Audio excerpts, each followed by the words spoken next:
The following program is intended for mature audiences.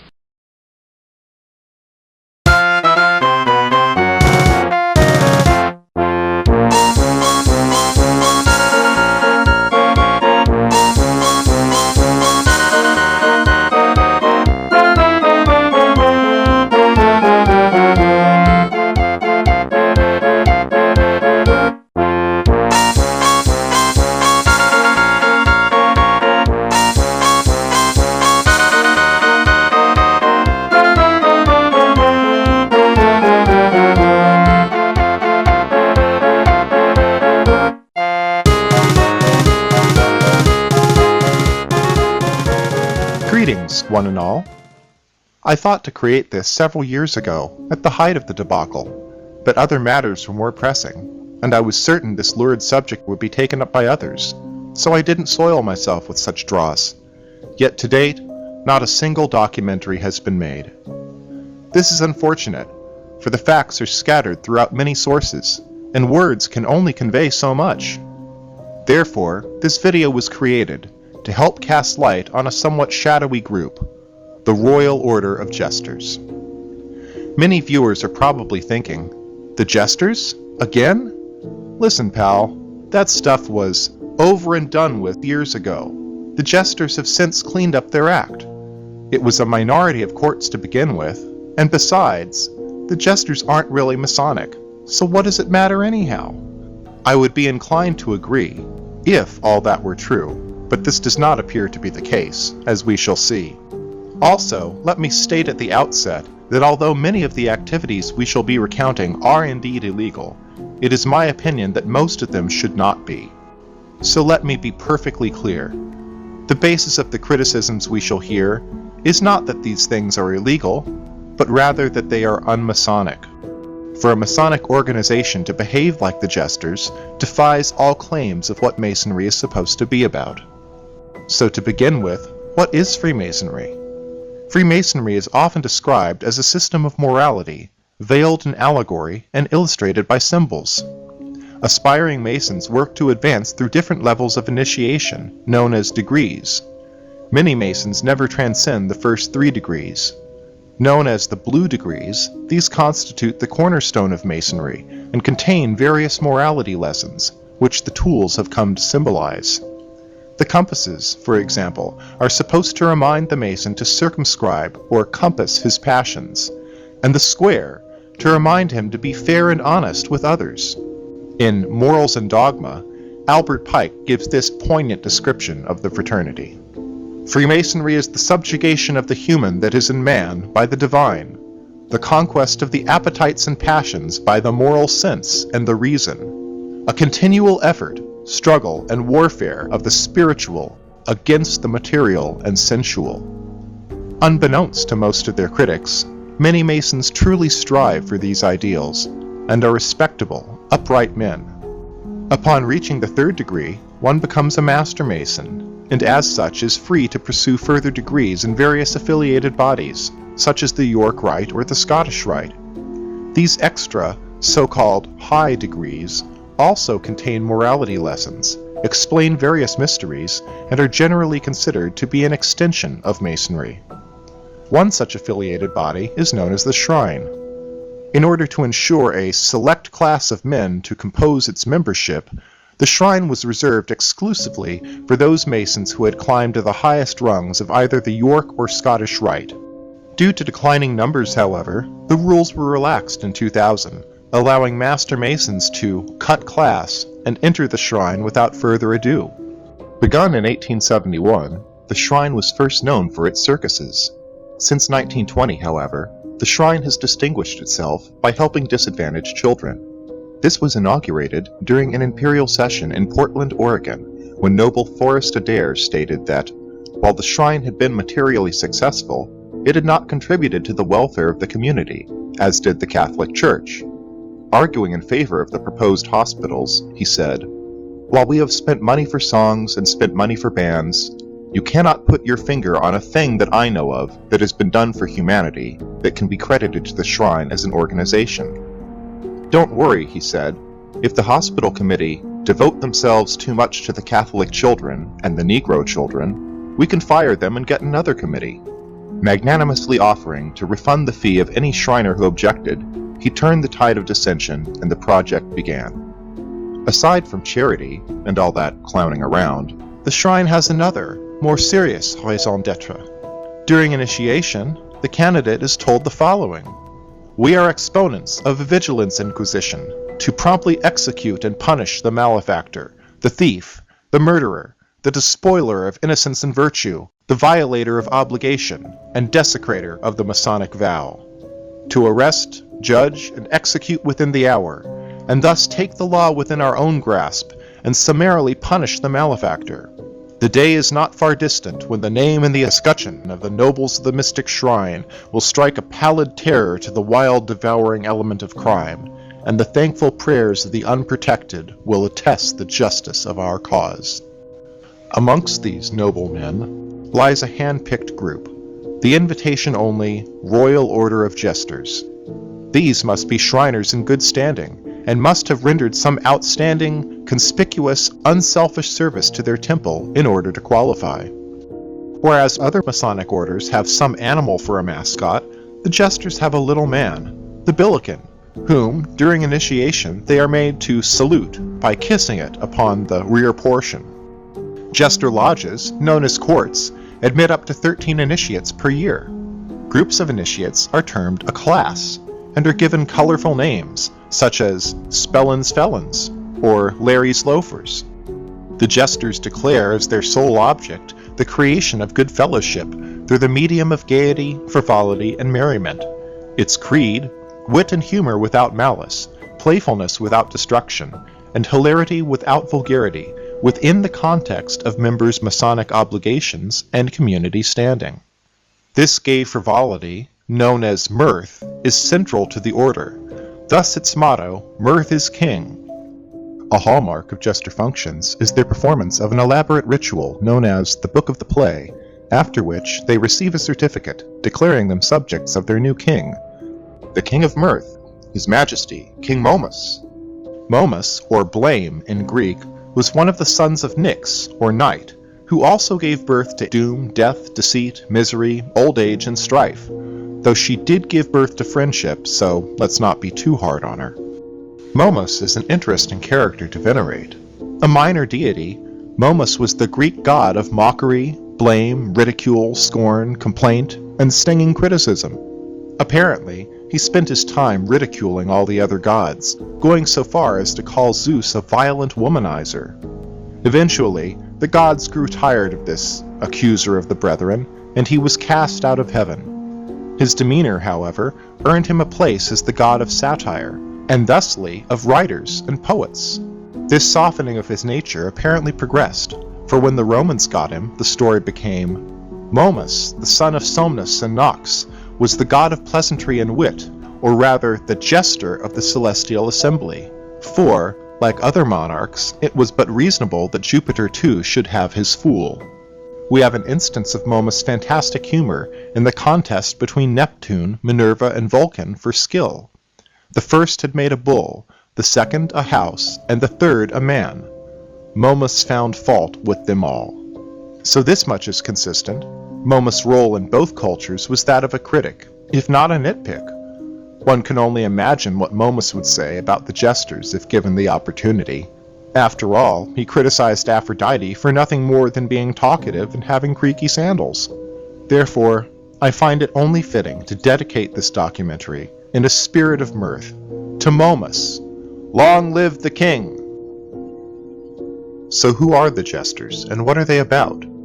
Until it was taken down at the end of 2011, the Jesters' official website said the following: whereas most Masonic bodies are dedicated to charity, the Royal Order of Jesters is a fun degree with absolutely no serious intent.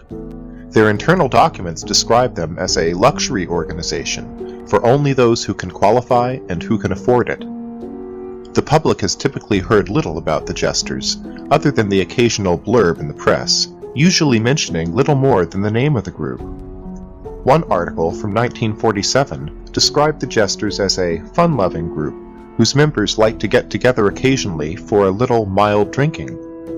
It seems some 50 of them were going to fulfill the last wish of one of their brothers by drinking a case of bourbon in one sitting.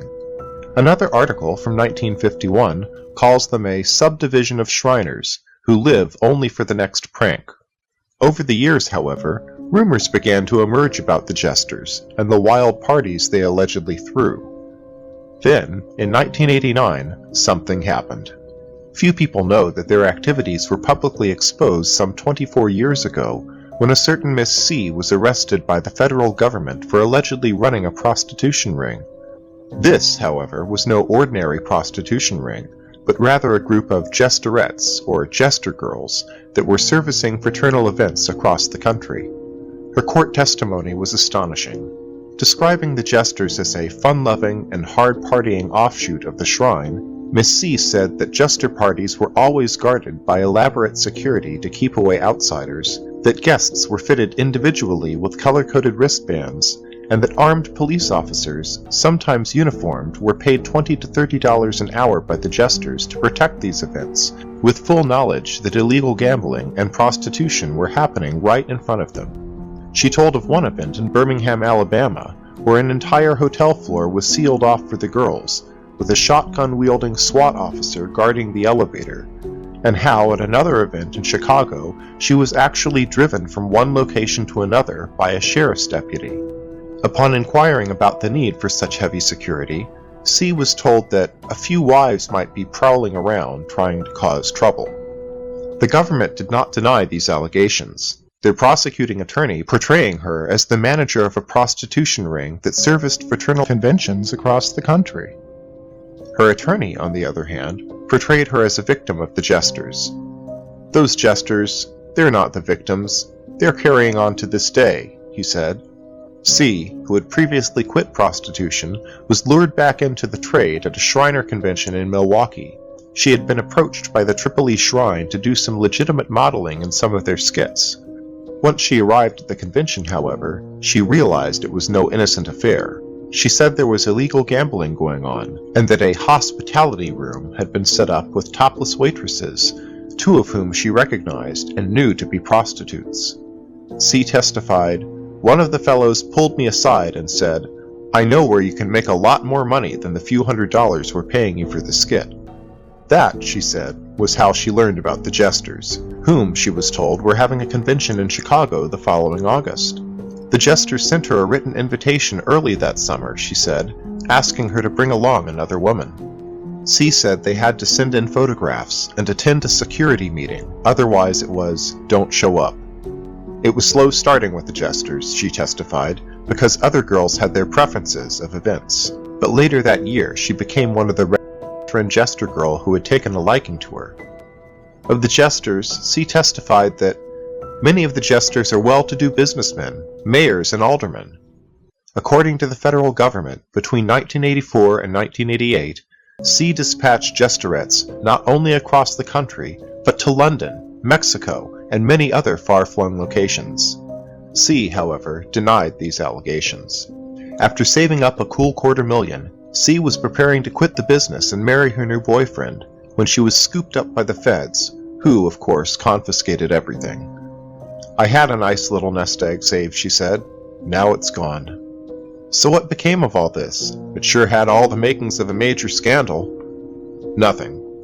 Miss C was sentenced to 6 months in prison and 2 years probation, and the case was dropped like a hot potato. The story was successfully squashed, running in just a few local newspapers. A spokesman for the Jesters denied ever knowing C, calling her allegations mind-boggling. And that was that. The whole thing got swept under the carpet, and for the next 15 years, all was quiet in the realm. Then, in 2005, trouble began to stir. An email got sent out to all Texas Masons by a disgruntled jester using the pseudonym Sam Houston. He told of his time in the craft, calling it the best experience of my life. That is, until he joined the Jesters. Of that, he said in part, "During the initiation of new Jesters, I was offered the opportunity by another fellow brother to sleep with a whore, even though I had a wife and kids waiting for me to come home. I was not strong at the time, and I violated every oath I had ever taken with my wife." This did not stop at initiation. These were a constant occurrence at our Jester functions, and they are a common occurrence today. The initiation practices have not changed as well. Prostitutes were offered, made available at our functions, and often brothers would have sex in front of other brothers. Oral sex competitions between brothers were considered fun activities to build a strong brotherhood bond between members. Potentates and chaplains, attorneys and judges, past masters and brothers, all participating or watching with open eyes but closed minds.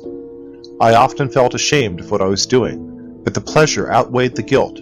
I had fallen within a deep hole, and my cable tow had been severed. Sex, illegal gambling, and alcohol were the preferred order of business to ease the pain of brother masons. Prostitutes are available at Jester functions for the brothers to have their way with. I am currently active in the Shriners and the Jesters. I am ashamed of what I have become and what the Shriners have become. I have seen threat after threat made against Masonic brothers who have not agreed or have spoken against the activities of our club. These activities are in every Royal Order of Jesters club in the USA and beyond our borders. You would be surprised if you knew who was Jester from your local Blue Lodges. Outstanding, moral men, at least by their outwardly appearance. Even though these allegations squared nicely with Miss C's story, there was no hard proof until 2008, when several Jesters got netted in a human trafficking sting.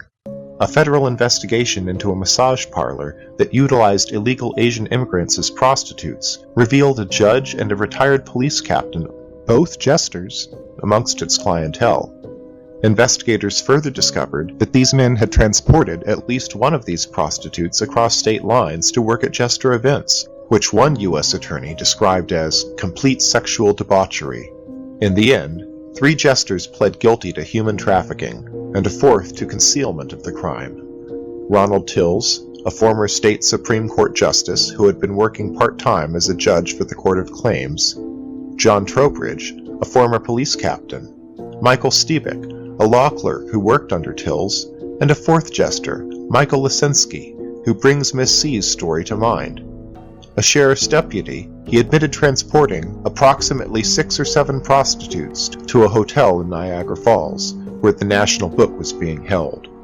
He got off with a lesser charge, however, claiming he didn't realize they were prostitutes at the time. All 4 were brother Jesters at Buffalo Court 22, where Tills had served as director, and had arranged to have prostitutes at numerous gatherings in the United States and Canada between 2001 and 2008.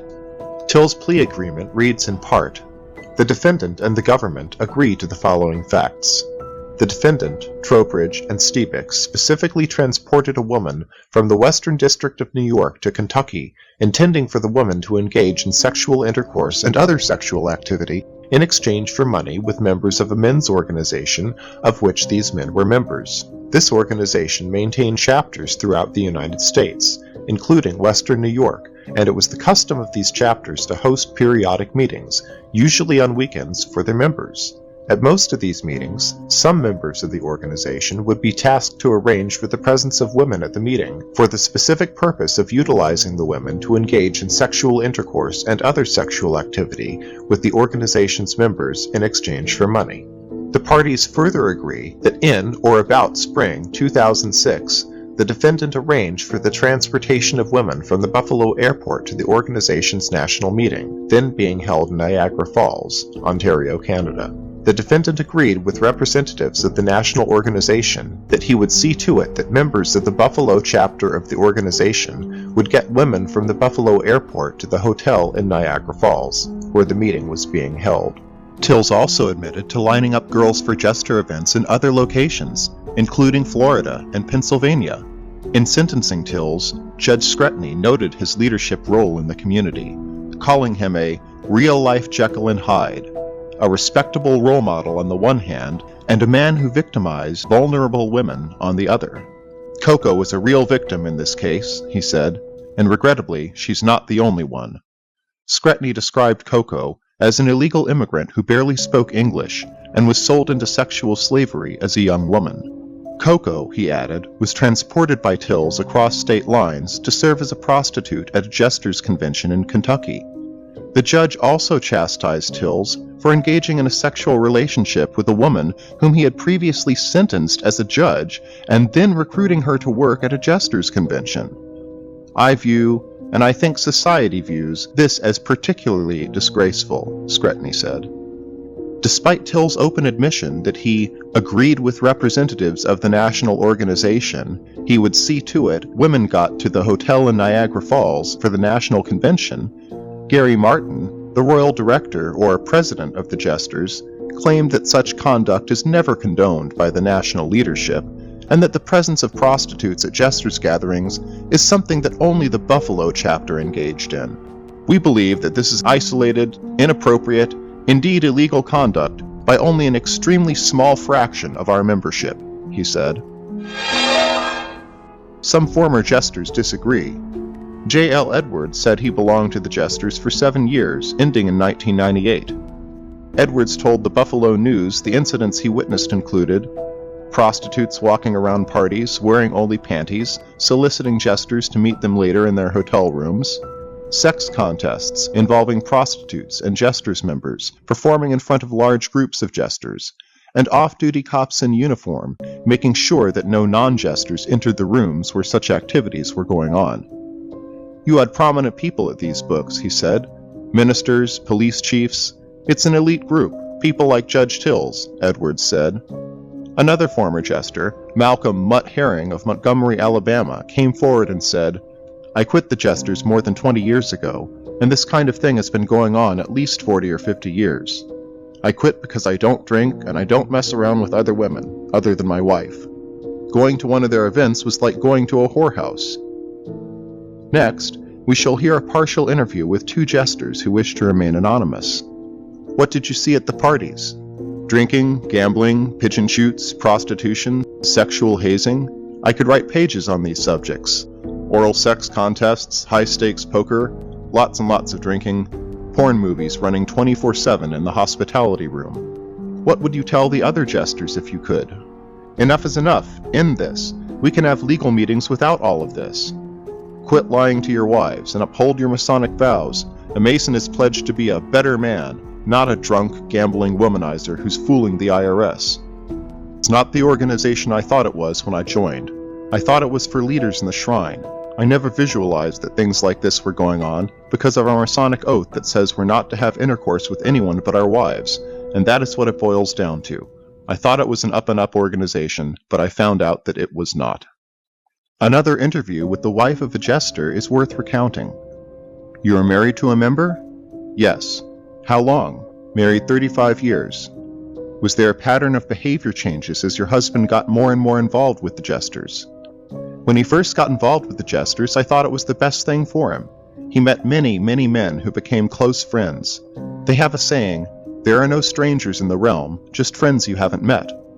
He maybe attended 2 books a year for the first 2 years, but by his 7th year he had 14 trips planned. Finally, I said, enough, where do I fit in anymore? Everything he did now was associated with the Jesters. John would wear purple, carry purple emblemed golf bags, license plates, and boast about it being a strictly stag, luxury organization for no purpose other than to spread mirth. The more I heard that, the more disgusted I became. I also noticed that he was not taking cell phone calls in front of me, or he would go outside to talk. He used to let me answer his phone. I had heard about the girls by accident, about the 2nd year that John was in. He certainly played it down, and told me he had nothing to do with them. They were kept separate, no contact at all. I believed him. I didn't ask any more questions. The Jester's oath is, what you hear here, what you see here, stays here when you leave here. Every new member must take that oath. He was a bit open with me about some of the things that went on. I guess telling me just enough not to arouse any suspicions. So I definitely discovered our problem after a specific incident. Would you please describe that incident? He was at his court's book when I received a phone message. Hi, John. This is Jane from St. Louis. I'm at the airport and wonder if you're sending a Jester to pick me up or if I should get the shuttle. Did you confront your husband? Yes. He explained to me how it works. The Jesters have a pool of girls. Certain men have their favorites and make requests to have them at the books.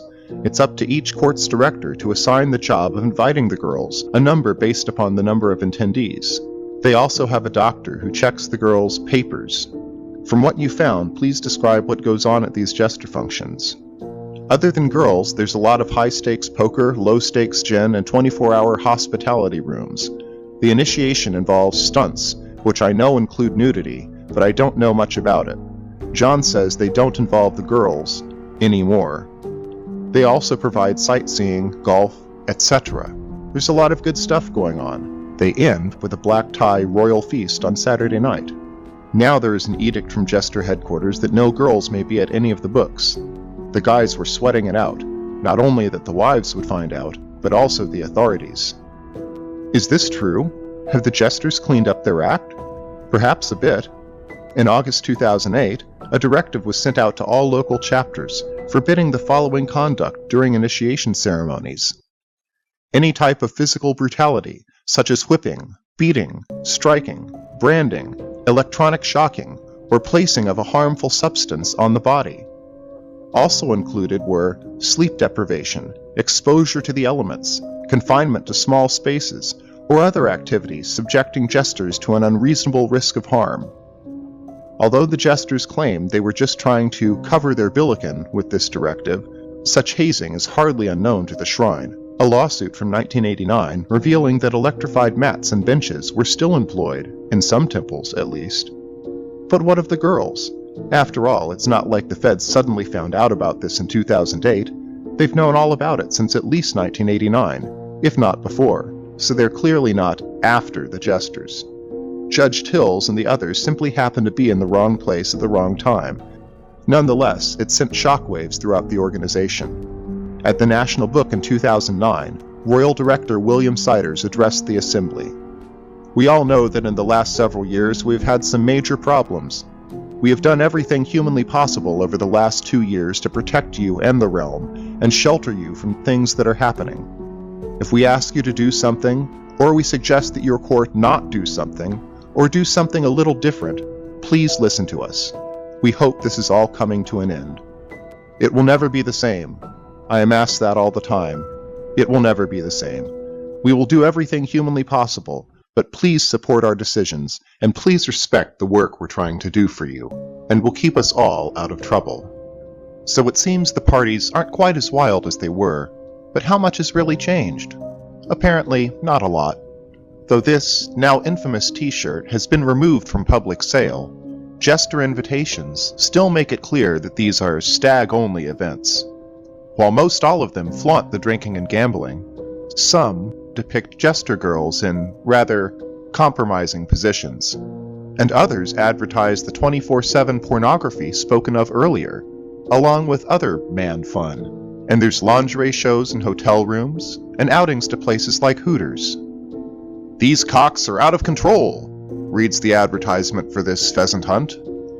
At this recent invitation-only Jester party, the entire hotel was blocked off for Jesters only. Any questions? Ah yes, such parties. Before the candidates may participate in the book of the play, it seems they must first undergo physical examinations to make sure that they are ready to attend the book, and the stage is apparently set up by something called the erection crew. How punny is that? The Jesters claim that the events depicted in this film were rare and isolated. Their artwork proves otherwise, as the sexually suggestive pieces used in this documentary alone span 40 courts over several decades and are by no means a comprehensive collection. In case you are wondering, yes, this is actual Jester artwork.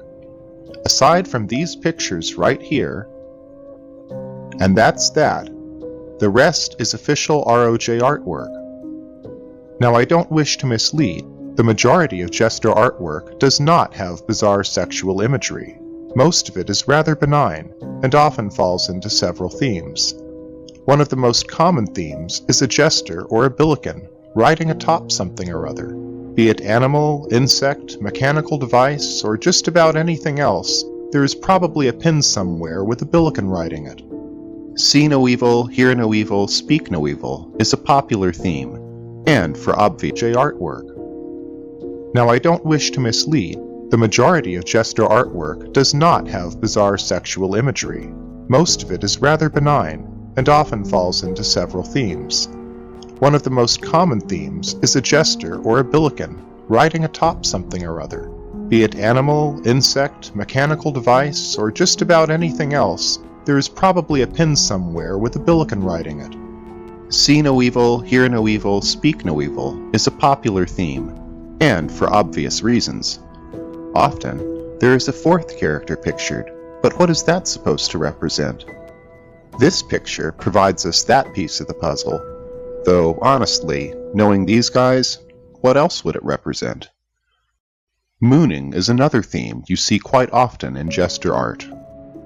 Some pins are about feasting and having a general good time. Drinking, of course, is one of the themes, along with gambling. Most pins conform to no particular theme at all, some with quite pleasant artwork. When a pin does involve a risque theme, there is usually a clean version as well.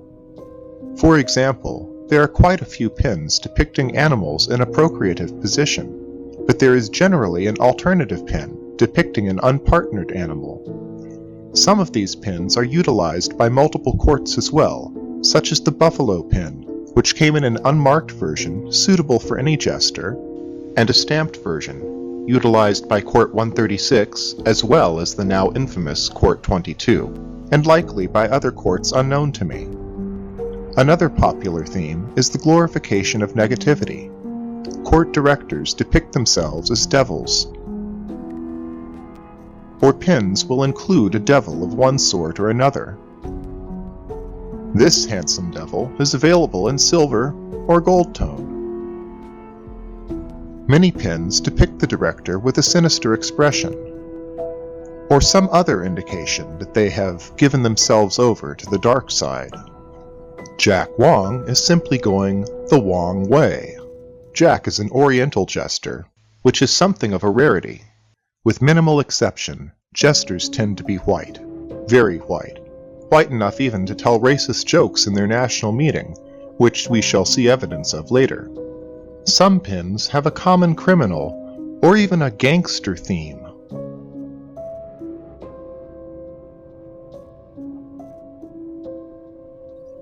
Or the flip side of that theme, the identification with the intelligence community, which, of course, dovetails into the law enforcement theme.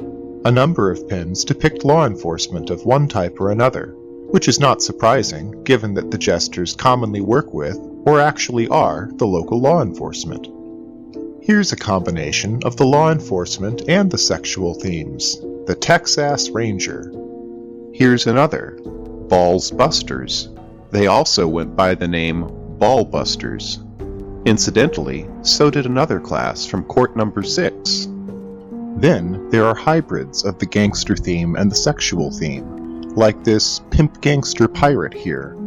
Or take this one. We see a jester with wine glass in hand, behind a group of newly felled trees. The caption reads, "Because we can." Looking closely at the hill behind him, we see the footprints of a man and a woman in a sexual position. Indeed, many pins with sexual themes are somewhat subtle. Anyone care for a Georgia peach?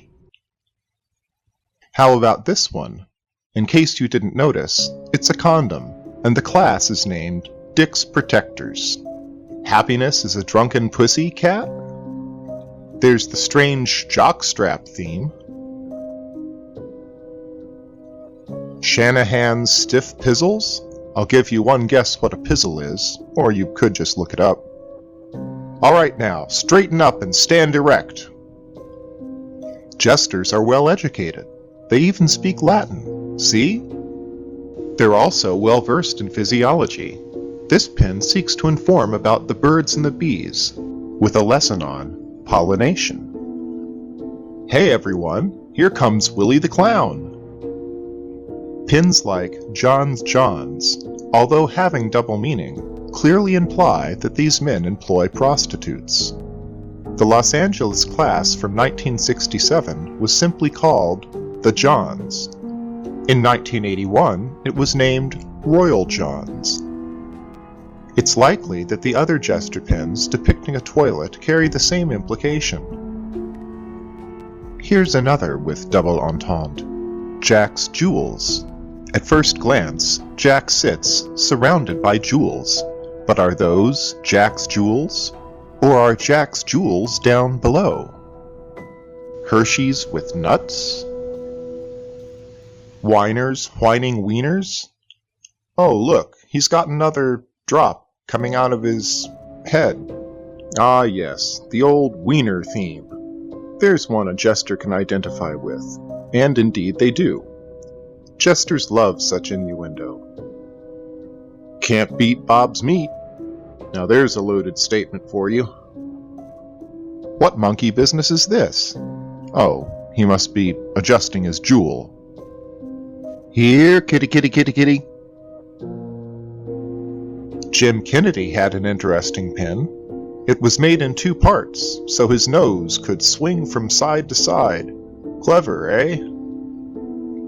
This annual dinner invitation from 1943 is the earliest example I have of a Jester girl. The flyer indicates that both girls and heavy drinking, as this poem describes, have been part of the Jesters for at least that long. Of course, not all the sexual themes involve girls, for mirth is king and sometimes queen, you know. Wag's merry band of weenies, bare-assed and free? On the other side of this lovely glass are some equally lovely nicknames, one of which I find particularly amusing, that of the treasurer, Forrest Bend Over Grease It Well. Such a suggestion might just be welcomed by Ray Hellequin here, or perhaps by the